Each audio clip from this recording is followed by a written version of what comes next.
The world you grew up in is already gone. Borders are not moving, flags are not falling. Yet global power is shifting faster than at any moment since World War II. The rules that once governed the world, who leads, who follows, who decides, are being rewritten in real time. By the end of this video, you will understand who is rising, who is declining, and why the next decade will decide the future of global power forever. Stay with me, because what happens next will affect every nation, including yours. After World War II, a single system dominated the planet. The United States and its allies built institutions that controlled global finance, military security, trade, and international law.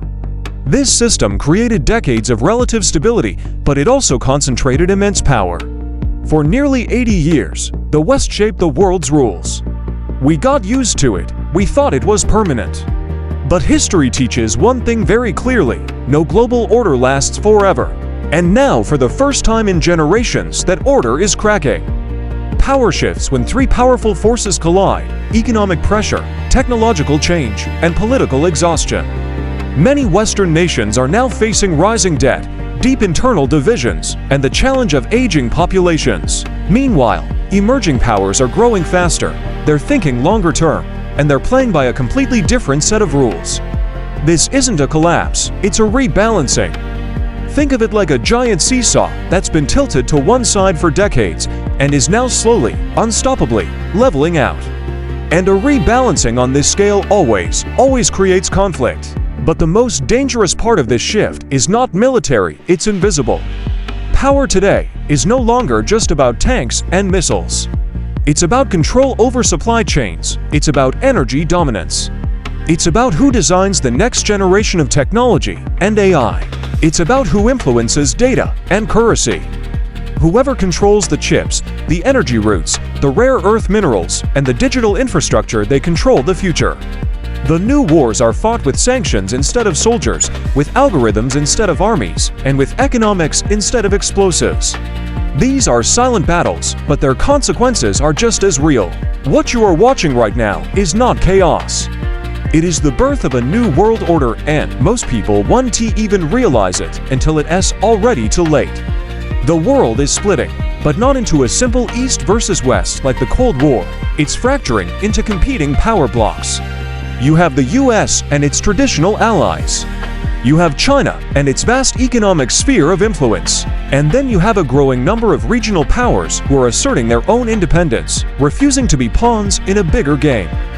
Countries are quietly choosing sides, or, more strategically, refusing to choose at all. In this new landscape, neutrality is becoming a form of power itself. Global cooperation is giving way to strategic survival.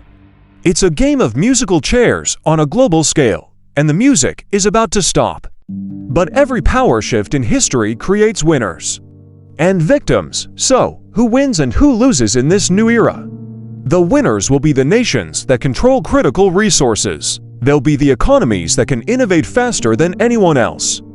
And they'll be the societies that can stay united and focused. The losers will be the states that are heavily dependent on a single foreign power, the economies stuck in old industrial systems, and the governments that are unable to adapt to the speed of change. History doesn't reward size, it rewards flexibility. And don't think for a second that this is just some abstract, high-level political drama. Geopolitics determines the cost of your groceries, your job security, your access to technology, and even your personal freedom. Global power shifts always reshape everyday life, slowly at first, and then all at once. What feels distant and unimportant today becomes unavoidable tomorrow. So what happens next? The next 10 years will define the next century. This decade will decide which nations lead, which political and economic systems survive, and which values will dominate the global stage. Peace is not guaranteed. Stability is not a promise. The future belongs to those who understand this monumental shift before it fully arrives. Every global order in history ends the same way, not with massive explosions, but with quiet decisions made in boardrooms and back channels while the rest of the world is distracted. The power shift is already underway. The only question left is, will your country shape the future or be shaped by it?